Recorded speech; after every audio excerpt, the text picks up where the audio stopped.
খুব ব্যথিত হৃদয় নিয়ে আপনাদের সামনে আসছি। এই ভাইটির কিডনির অবস্থা খুব দিন দিন খুব খারাপের দিকে যাচ্ছে। কারণ কি জানেন? উনি পায়ের গোড়ালির ব্যথার জন্য দীর্ঘ 3 বছর যাবৎ ব্যথানাশক ওষুধ খেয়ে যাচ্ছেন। কখনো বন্ধু বান্ধবের পরামর্শে, কখনো নিজের বুদ্ধিতে, কখনো আত্মীয় স্বজনের পরামর্শে, কখনো লোকাল ফার্মেসির কোনো পল্লী চিকিৎসকের পরামর্শ উনি খেয়ে যাচ্ছে। হ্যাঁ, যতক্ষণ ব্যথার ওষুধ খাচ্ছে ততক্ষণ কিছুটা ভালো লাগছে, কিন্তু স্থায়ীভাবে ওনার ব্যথা এখনো কমেনি, ওনার সমস্যা যায়নি। পরে সপ্তাহ দুয়েক আগে সৌভাগ্যক্রমে চট্টগ্রামে এক স্বনামধন্য রিমাটোলজিস্ট ডাক্তার ইমতিয়াজ সুলতান সাহেবের পরামর্শে আমাদের কাছে ফিজিওথেরাপির চিকিৎসার জন্য আসে। পরে আমরা বিভিন্ন ইনভেস্টিগেশন এবং ফিজিক্যাল এক্সামিনেশনের মাধ্যমে টেস্ট করে দেখলাম উনি লেপ্টোক্যালকেনিয়াম বার্সাইটিস এবং অ্যাকিলিস টেন্ডনোপ্যাথি রোগে ভুগছিলেন। আপনাদের সুবিধার জন্য আমি ওনাকে দেখাচ্ছি কোথায় ওনার ব্যথাটা। আপনি একটু উপর করে শোবেন দর্শক।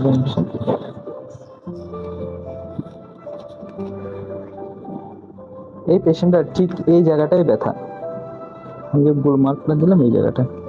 এখানে কিসের ব্যথা? এই যে এখানে যে বড় বোনসটা দেখতে পাচ্ছেন, এটাকে বলে ক্যালকেনিয়াম বলে। এই ক্যালকেনিয়ামের সাথে এই যে বড় যে মোটা যে টেন্ডন, এটা হচ্ছে টেন্ডো অ্যাকিলিস বলে, যেটা আমরা সাধারণ ভাষায় সবাই রগ বলে থাকি। এইটা ঠিক এই বোনসে এসে লেগেছে। এবং এখন এই অ্যাকিলিস টেন্ডন এবং এই হাড়ের মাঝখানে একটা থলির মতো একটা বস্তু থাকে, যেটাকে আমরা বার্সা বলি। এটার কি কাজ? এই যে টেন্ডন এবং হাড়ের মাঝখানে যাতে ফ্রিকশন যাতে না হয়, ঘর্ষণ যাতে না হয়, এবং শক অ্যাবজর্ব যেন হয়, এটা হচ্ছে এই বার্সার কাজ। ওনার এই বার্সাতেই প্রদাহ আছে। পাশাপাশি দীর্ঘদিন বার্সাইটিস হওয়ার কারণে ওনার এই যে টেন্ডন যেটা আছে, এই টেন্ডনও কিছুটা প্রদাহ আছে, যেটাকে আমরা অ্যাকিলিস টেন্ডনোপ্যাথি বলি আর কি। এবারে চিকিৎসা কি আছে? এটা মেইন চিকিৎসা হচ্ছে ফিজিওথেরাপি চিকিৎসা। প্রথম দিকে হচ্ছে বরফ অথবা ক্রায়োথেরাপি দিলে অনেক উপকার পাওয়া যায় এবং ইনফ্লামেশনটা ধীরে ধীরে কমে আসে। এবং এর পরবর্তীতে সবচেয়ে যেটা বেশি কার্যকর, ওনার হচ্ছে শু মডিফিকেশন করতে হবে। এই শু মডিফিকেশনের জন্য উনি চাইলে হিল কুশন ব্যবহার করতে পারে, অথবা হচ্ছে ফ্ল্যাট ফ্ল্যাট শু করতে পারে। পাশাপাশি ওনার লাইফ স্টাইলও কিছুটা চেঞ্জ করতে হবে। এবং এর পাশাপাশি এই যে কাপ মাসেল দেখতে পাচ্ছেন, এই কাপ মাসেল, এই যে অ্যাকিলিস টেন্ডন, এগুলো স্ট্রেচিং করতে হবে। পরবর্তীতে এগুলোর স্ট্রেংথেনিং করতে হবে।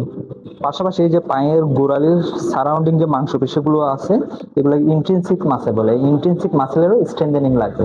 কিছু কিছু ক্ষেত্রে অনেকের স্টেরয়েড ইনজেকশনের দরকার হতে পারে। চলুন আমরা রোগীর কাছ থেকে শুনে আসি। আসসালামু আলাইকুম রহমতুল্লাহ। আমি এই পায়ের গোড়ালি ব্যথার জন্য যে একটা ডাক্তার দেখাইছি। ডাক্তার দেখার পরে আমি এই মুড়ির ব্যথার জন্য অনেক ওষুধ খাই ফেলছি ডাক্তার ফার্মেসি থেকে। খাওয়ার পরে আমার এই পায়ের ব্যথা ভালো হয়নি। আমি ইমতিয়াজ স্যারের কাছে গেছি। ইমতিয়াজ স্যারে এখানে উনি পরীক্ষা করার পরে এই স্যারের কাছে পাঠিয়েছে। এই স্যারের কাছে এসে আল্লাহর রহমতে আমার এখন 60% মোটামুটি আলহামদুলিল্লাহ ভালো লাগতেছে। তাই আপনাদের কাছে অনুরোধ, দীর্ঘদিন যাবৎ ব্যথার ওষুধ খেয়ে না থেকে ব্যথার কারণগুলো চিহ্নিত করুন, সেই অনুযায়ী চিকিৎসা নিন। কারণ একটুখানি অবহেলা আপনার কিডনি বা অন্যান্য গুরুত্বপূর্ণ অর্গানের ক্ষতি হতে পারে। সবাইকে ধন্যবাদ।